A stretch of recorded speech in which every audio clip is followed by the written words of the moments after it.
the show dedicated to helping home health and hospice providers keep up to date on the documentation, diagnosis coding, OASIS, and HOPE assessment data collection issues that matter most in home health and hospice.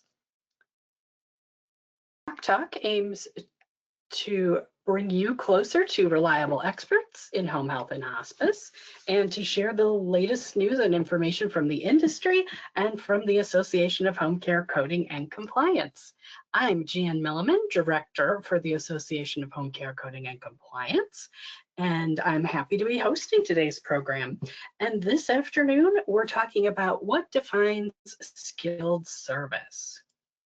And now I'd like to introduce our industry guests for this episode. Today we have OC Advisory Board J'non Griffin with us, and we also have OC Advisory Board Vice Chair Apryl Swafford with us. Thanks so much for joining us today, J'non and Apryl. Thanks, Jan. Let's go ahead. I know you've got some great information to share, so we're going to go ahead and get the discussion started today.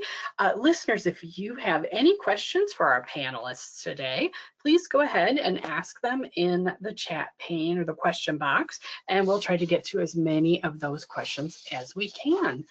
Apryl and J'non, I'll turn things over to you. Just let me know when you'd like me to advance through each slide. Thank you, Jan. Okay, I hope everybody's getting along pretty good. I know with the global internet issue that some of us have been a little bit delayed in what we normally do, but hopefully that's not putting too much of a damper in your day. The first thing that I want to talk about is not on a slide, but I just want to cover why we're talking about skilled service and medical necessity.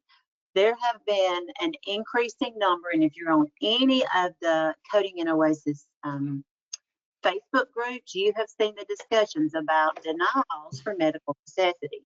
So that's why we're going to talk about that today, and we're going to look at what the regulations say, so that if you have a denial, you could go back to those regs, look at it. Are you correct? Is it something you want to go back and say, hey, here's what I have, this is what the guidance says, and all that. So that's why we're talking about this today, just in case anybody wondered why, if we randomly pulled the topic. Now, the first thing, before we ever look at medical necessity or skilled need, we want to make sure that our patient is eligible for home care. So according to Chapter 7, Section 30 of the Benefit Policy Manual, conditions to be met for home care services. Well, they have to be confined to the home, and we know that doesn't mean that they have to sit in that home 24/7 and never go out. It means it has to be a considerable and taxing effort, and well, those conditions are there, number one and number two. So, patient has to meet that. They have to be under the care of a physician or other allowed practitioner. They have to be receiving services under a plan of care established and reviewed by the provider. So you got to be working under a plan of care that's signed by and approved by that physician or that other allowed practitioner. They have to have a skilled need for skilled nurse, PT, and or speech. They have to have a continuing need for OT, and you have to have the dreaded topic, a valid face-to-face when we're talking about Medicare and Medicaid. There's a link down there at the bottom to get you to that.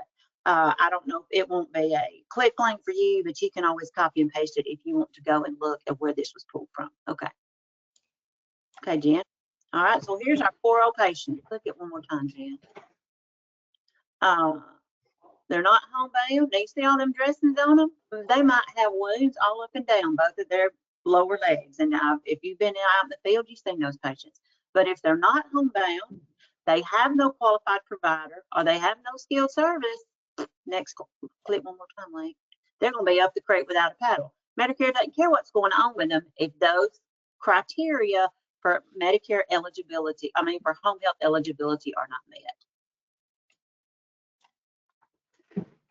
Medical necessity, and you'll see this put all kind of ways, and what we've tried to do is, I am a very keep it simple stupid person. That's how I understand it. So that's how I try, if I'm going to talk about something with you, that's how it's, and it might be very simplistic to you, but it's how I understand it. So it has to be clinically appropriate.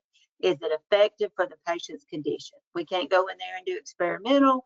We can't go in there and do, well, this is what worked for my grandmother. Let's try it on your grandmother. It has to be effective for the patient's condition, and it has to be consistent with evidence-based practice. It has to be necessary for treating the diagnosis or the condition. It's not provided merely for convenience or as an elective treatment. And it is cost effective. And all of that gets monitored through all of the things that we do and all of the things that we submit and all of our outcomes. And again, in RCD, they're looking for all this. Again, you want to make sure that your documentation supports it. And a lot of times I see people say, okay, I got a good plan of care. My OASIS is complete. My code is good. We're good to go. No, you have to make sure that you have those things in place at the start, and that all the way through that episode, that the documentation of your clinicians support what is on that plan of care. You can't say, okay, this patient's got CHF, and then never do anything for CHF, and then want to restart it for CHF. So you got to make sure that you're meeting these necessary elements and that your documentation throughout the episode supports it. And you can see, now this is from Palmetto, this is for January through March, the top denial reasons. You can see that medical necessity is in the top 5, not once, but twice. If you could go back and look last year, you're going to see medical necessity up in those top 5, just like you're always going to see face-to-face in some of those top 5. So it's not something that they're saying, okay, well, I don't really see it, but it's okay. They are really looking for that documentation now. What are skilled services? Well, skilled services, hang on a second, I get some out of the way, are defined as those that require the specialized knowledge and skill of the specified discipline which are necessary to maintain or improve the patient's current condition or prevent or slow further deterioration. Services can be safely and effectively provided by an unskilled person, would not be considered skilled services, even if it's performed by a nurse. So if I get an order or I get a referral to go in there and put a Band-Aid on a skin tear on the patient's lower arm, and it is a very superficial skin tear, and all we're going to do is wash it with soap and water and put a Band-Aid on it, that does not make it a skill, even though I, as a nurse, may be going in there and doing it. So you got to be very careful that what you think is a skill because your skilled person is doing it isn't truly defined as a skill per Medicare guidelines. Now, per the Medicare Benefit Policy Manual, the unavailability of a competent person to provide a non-skilled service, regardless of the importance of the service to the patient, does not make it skilled when the nurse provides the service. So even though there's not a competent person to do it, if it is an unskilled service, Medicare is not going to pay for it. So be very careful on that and make sure that you know what's defined as a skill before you say, yes, we'll take that patient to put that Band-Aid on that tiny skin tear. And, all right, so here's our person again. They're all wrapped up. Remember, they got those wounds all over their lower legs. Okay. If I'm looking at a med box bill, now you will see that VA sometimes will pay for those, but if I'm talking about a Medicare or a Medicaid patient, it is not a skilled service. Medicare doesn't care. You can go in there and teach those medications, but if I'm talking about a patient that maybe's got some cognitive impairment, and you can teach and reteach and teach one more time, and they're still not going to get it, they're still not going to pay you to go in there and fill that med box. If I have a superficial injury, and I have no caregiver available, they're not worried about any of that. What they want to know are they eligible for home care, and do they have a skilled need? If we don't meet that criteria, then, Jan, we have no skills. So let's start with nursing. This all comes out of Chapter 7. If you want to go and say, hey, they said this is not skilled, go to Chapter 7 and read. Observation and assessment is one of the first nursing skills that we do for a patient. They have reasonable and necessary, where there is a reasonable potential for changing a patient's condition that requires that skilled nurse to identify and evaluate the patient's need for maybe changing that treatment or initiating a new treatment for whatever's going on with them. Normally, observation and assessment is covered for 3 weeks, or as long as there remains a reasonable potential for such a complication or further acute episode. Documentation must show the potential for the potential complications or the acute episode in order to justify need for continuing it. So if I get a patient, let's say they had a UTI, they finished their medication up, in a week I'm going to do another UA on them. I'm going to do observation and assessment. So I've got that observation and assessment is going to be my skill, and I've got them for 3 weeks. So I get that UA in a week, comes back clear, patient doesn't have anything going on, nothing else goes on, I've taught about UTI in that 3 weeks, then I cannot keep that patient for observation and assessment unless something else has come up or that UTI has created further problems. So I cannot keep a patient strictly for observation and assessment for a 1 week 9 episode if they are stable with all of their diagnoses. Okay, Jan? Management evaluation.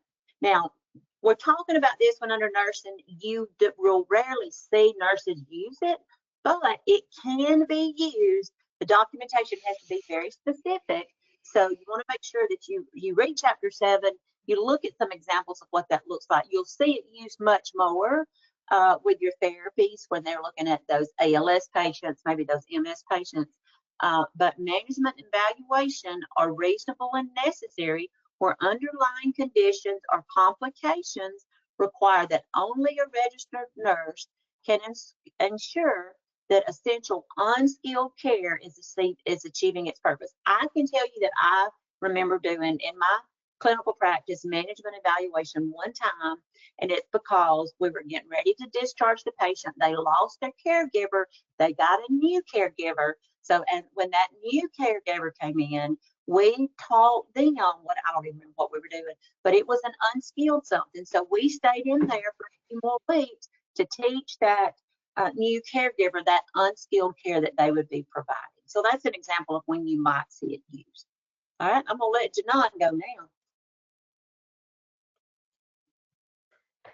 And I'm going to just say that April did an excellent job. I will say that, as April alluded to, we are seeing many more denials and non-affirmations for those PCR states for medical necessity.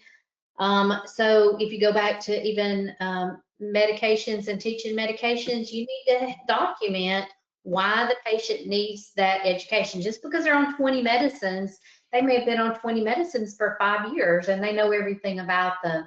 It doesn't automatically make it a skill just because they have 20 medicines. So you need to also document why they need education and what specifically they need education for. Is it the interactions because they don't understand that? Is it the timing? Or is it just 2 new medicines and you teach those and the side effects and all the things that go with that to show your medical necessity. If we get into the teaching and training, that's part of that too. So we can go for teaching and training activities, but it has to be reasonable and necessary. What does it take you, the skills of a nurse that have gone to school and done all the things that you've done, to make it appropriate for you to teach that patient or the family anything about their illness or their injury or even medications? The test of whether a nursing service is skilled relates to the skill required to teach and not to the nature of what is being taught. So it could be a situation where the skills of a nurse is necessary to teach unskilled care. An example of that would be maybe ostomy care, right? Ostomy care, you can teach how to do it. We don't get paid to change the ostomy. And it's really not skilled care. We can teach anybody to change an ostomy. We can teach anybody to do a simple wound dressing. That's not what, just because it's not a skilled care doesn't mean that it's not a skill to teach that care. Again, go back to what is reasonable and necessary. What did it take you, a nurse to do that somebody else couldn't do? And April kind of alluded to this too. If after a reasonable period of time, the patient, family, or caregiver will not or is not able to be trained, then further teaching and training would cease to be reasonable and necessary. So I think April said, those Alzheimer's or those dementia patients, or if you have a family or caregiver that just is not interested, they just don't want to learn, you know, that's your answer right there. The reason why the training was unsuccessful should be documented though in the record. And just because they can't learn one thing doesn't mean they can't learn another thing. So let's say if you had somebody that says, oh, I can't learn that ostomy care, I just can't stand the thoughts of touching that, doesn't mean that we can't also teach them, you know, Foley care and things like that. We can teach other things, even though somebody's going to have to end up doing the ostomy. Next slide. Yeah. Also, administration of medications. We need to document why this is reasonable and necessary if we're having to administer medications. We know from Chapter 7 that eye drops, they are not considered skilled services. But an injection possibly could be, possibly. We may teach that injection, and if someone is unable or unwilling to learn, then we need to document that, and that's why we have to give the B12 injection or the insulin injection. Tube feedings. We can go and set up tube feedings. We can show tube feedings. That doesn't mean that we go every 4 times a day to give bolus feedings. We can teach that, and we can show that, and we can set up all the tube feedings related to that. Nasopharyngeal, tracheostomy, aspiration, or suction. We can teach that, and we can provide that. Catheters, we know Foley catheters. We usually are doing the ones that are changing those Foley catheters. However, we have had family members that have learned to change Foley catheters. Where you run into a little bit of problem is, okay, well, this patient's had a Foley for, you know, let's say 5 years, and they do it on the weekend. The caregiver changes it on the weekend when it's leaking, but then they'll call you on a Tuesday if it's leaking. You're going to run into problems there as far as medical necessity, because if the caregiver can do it on the weekends, then they can do it during the week also. A lot of times with this, you know, families, patients are just needing the supplies, and they can only get the supplies if you're providing that care. The same thing with wound care, you know, only take supplies out enough for the wound care that you're providing. You know, you open some closets and wound care supplies fall on your head. They've stashed them in there so much, but we need to make sure that the wound care is reasonable and necessary. If we're putting back titration and 4x4 on a wound, it's not going to be skilled care.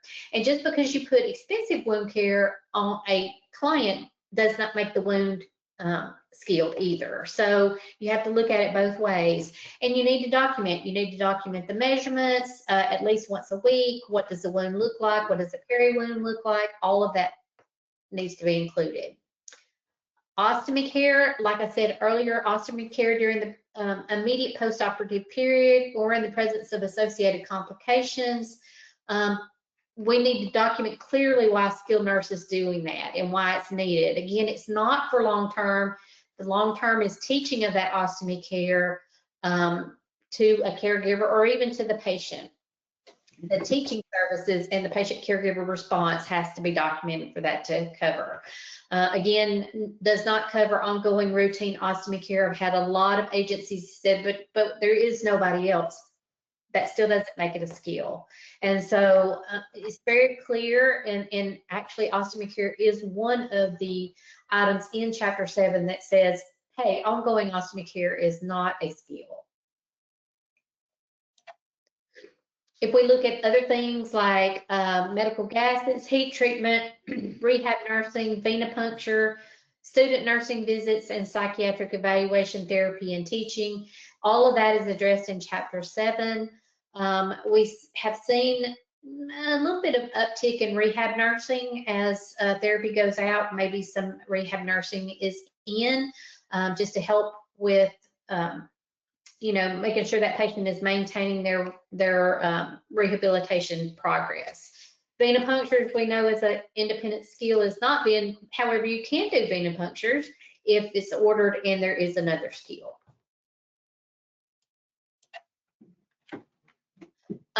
Let's talk a little bit about therapy services. So again, I'm not a therapist, I'm a nurse. I can only pretend to be a therapist when I stay at a Holiday Inn Express. So application of principles of physical therapy services.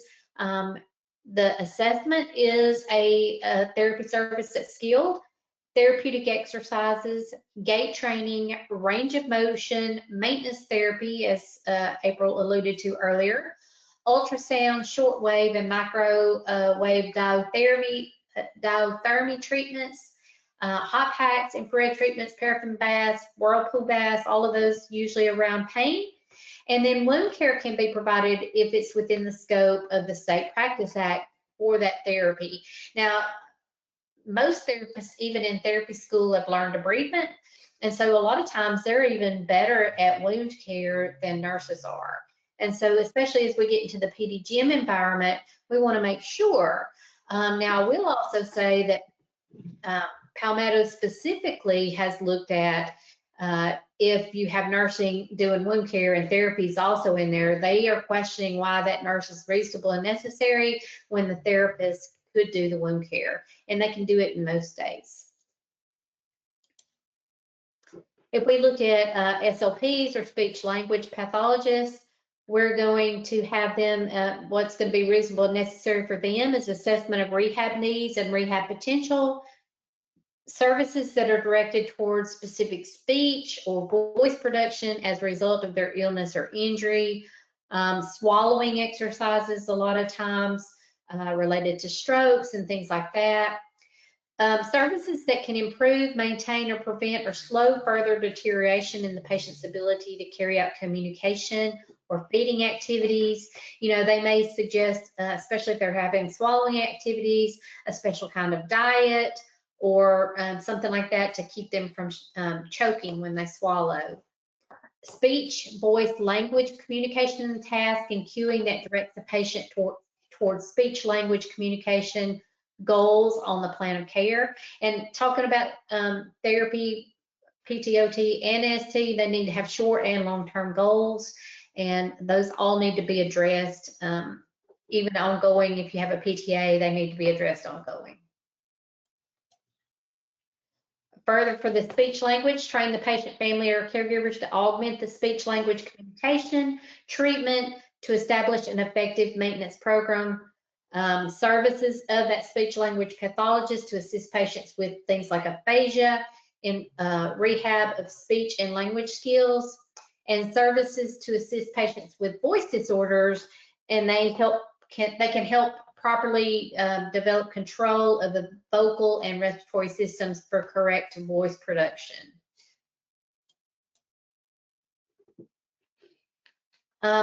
Application to occupational therapy.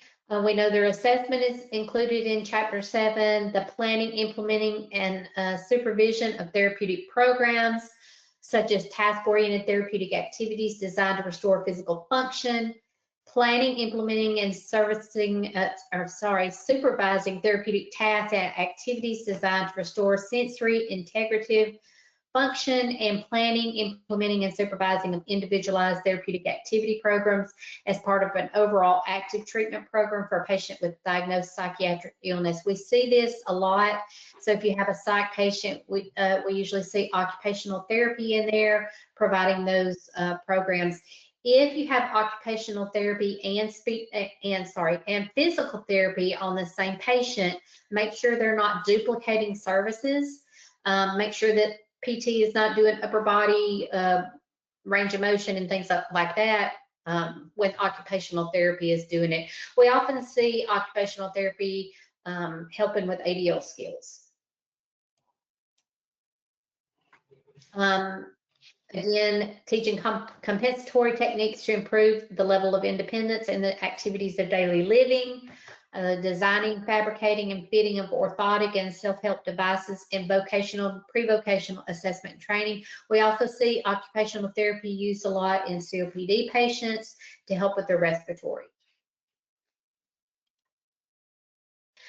Remember that you have to have a qualified skilled service in order to qualify for dependent services, such as your home health aide and your medical social services. So even if a patient needs social worker and let's say you did your last visit today and social worker is not scheduled till Thursday, they can't go after you've discharged the patient. It's not a continuing on like OT was. So if you only had nursing and they needed social worker, they can't be in, and neither can the aide after the skilled nurse has discharged that patient. All right, thanks so much, April and J'non. Sorry, J'non, did you have more you wanted to say? Turning it over to you. Okay, great. We did have a couple of questions come in. And let's see, I think one from April's portion of the presentation and one from J'non, so that works out nicely. So the first question is regarding section 40.1.2.1, if there is a change mid-episode that warrants observation and assessment, will this reg apply and support 3 weeks of observation and assessment due to an acute change? What should folks be doing when that sort of situation arises, April? Yes, you can, if you have a change like that, you have an exacerbation, you know, you can do another 3 weeks of observation assessment. It's very likely you probably have some teaching in there also, which may carry you even longer than that 3 weeks. But if you have a change, either in whatever's going on or something new that comes up, then you can extend that. But I would not start out my whole episode with just observation and assessment showing as my skill. And I've got a 9-week frequency. Great, thanks, April.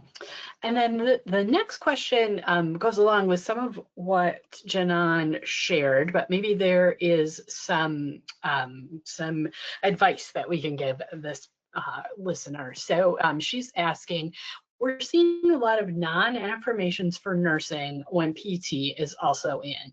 And the rationale is that PT can perform all these skills.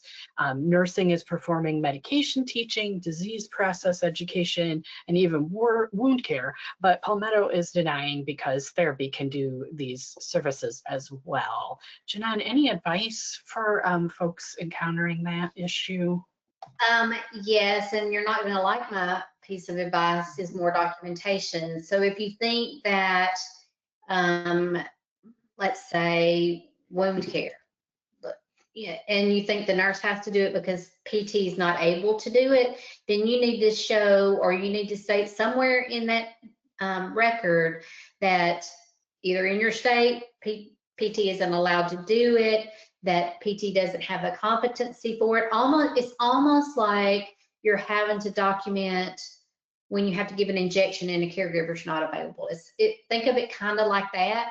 You just have to show the documentation. I just was on a call with Palmetto, got off of it this morning with 16 State Coalition, and we talked extensively about the documentation around medical necessity, and they're wanting to see it.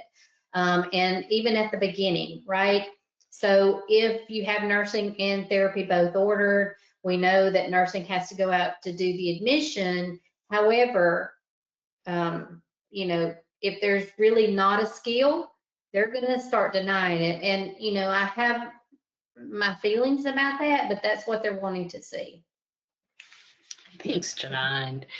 And then we had one more question come in while we were discussing those questions. Is it appropriate for speech to be referred for cognitive decline? And either of you can weigh in on that. Yeah, I think that speech can do cognitive decline. They have to put out a good plan with the goals in mind, knowing that you're probably not going to get that patient back to whatever their baseline was pre-cognitive decline, but they can work on compensatory skills. You know, I've seen, well, really occupational and speech both can do it. Right. Yeah. Oh, wow, we're getting more questions. We definitely hit on a hot topic today. So I'm going to see if we can answer just a couple more here. Let's see. Okay. Oh my gosh. Okay, we're getting a lot of detailed questions, and these are great questions. We are at the half-hour mark, though, which is how long we usually have for this. So I'm going to follow up with April and J'non after, and I will we'll get some answers to the folks with those questions. So thanks for sending those in. Sorry we don't have more time to dig into. Can I make just one closing comment? And I always try to share this with people. one of the agencies that I work with, one of the best things that we ever did is we had each of the therapists come in, and with PT, you know, we had more of those, so it was several. Each of the therapists come in and told us what the extent and demonstrated what the extent of their practice act allowed them to do. Because until that point, this has been years ago, I had no idea what speech could do for COPD patients. I really had no idea what OT did in the home.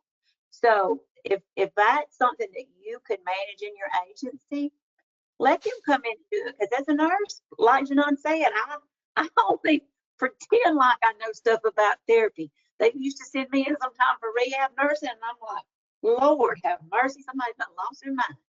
So if we let each of the other disciplines know what we can do, it goes a long way toward figuring out what we want to do on that plan of care. That's great advice. Thanks, April. I'm going to quickly run us through the rest of our usual departments here on the call, but we will work on getting answers to those questions that were sent in after the call. So it's time for our scenario spotlight. And our September scenario looked at a patient who was admitted to home care with diagnoses of new onset paroxysmal atrial fibrillation, hypertensive chronic kidney disease, diabetes in remission, peripheral neuropathy, CKD, and history of a CVA without residuals. And we were looking for the best coding choices for this patient. So it was a coding scenario this last month. And the coding that our expert recommended for this patient was to list I-48.0 for the paroxysmal fibrillation as the focus of care, the primary diagnosis in that first slot. And then the documentation links the CKD with the hypertension. So this breaks the causal relationship with the diabetes. And because of that, per guidance, we're following the hypertension code with the appropriate CKD code here. And even though the provider documents that the diabetes is in remission, you need to list the diabetes complication code that captures the diabetes as the underlying etiology of the peripheral neuropathy. So that's the code we're listing here in the fourth slot. And this relationship is indicated using the with convention. And since there were no documented residuals from the CVA, we've got a history code for that CVA, and then also the two long-term use Z codes for the antiplatelet and aspirin. And we have a new scenario for you to consider before next month's call. And this scenario looks at a patient being seen at home following a recent hospitalization for a COPD exacerbation. And we're asking you to choose the best code selection for GGO 170I, walk 10 feet. And that scenario is in your handouts, so you can take a look at that and think about how you would respond, and then we'll share the answer and the rationale during our next episode. And if you're listening to a podcast version of this show, you'll be able to find the handouts on the OC website along with the recording under Resources Free Webinars. And now it's time for our product spotlight. This month's OC Talk is brought to you by our own OC credentials. Stronger coders equals stronger compliance. Encourage your team to earn OC credentials, including the HCS-D for diagnosis coding and home health, the HCS-H for hospice coding, and the HCS-O for OASIS accuracy. And you can learn more about our credentials at the link in your handouts or on the OC website. And now it's time for What's New with OC, where we share updates from the Association of Home Care Coding and Compliance. And if you are an OC member and you haven't already done so, we want to invite you to please take the 2025 OC Member Survey to let us know how we're doing and what else we can do to help you in your work. There's a link to the survey in the handout, so please go ahead and weigh in on what OC can do for you in that survey. And finally, we hope you enjoyed this episode of OC Talk. Thanks again to J'non and April for that great presentation. And thanks to all of you for tuning in. We hope you'll join us again for our November call on the 17th. And in the meantime, if you'd like to re-listen to this episode or a previous one on the go, you can find OC Talk on your favorite podcast app. Or you can also listen to the recording and access the handouts on the OC website at oc.decisionhealth.com. And if you have any suggestions for future guests, topics, or ideas about the format of the show, please send me an email at jan.milliman@decisionhealth.com. Thanks so much for listening. We'll see you next month. Thanks again, April and J'non. Take care, everyone. Bye-bye. Bye.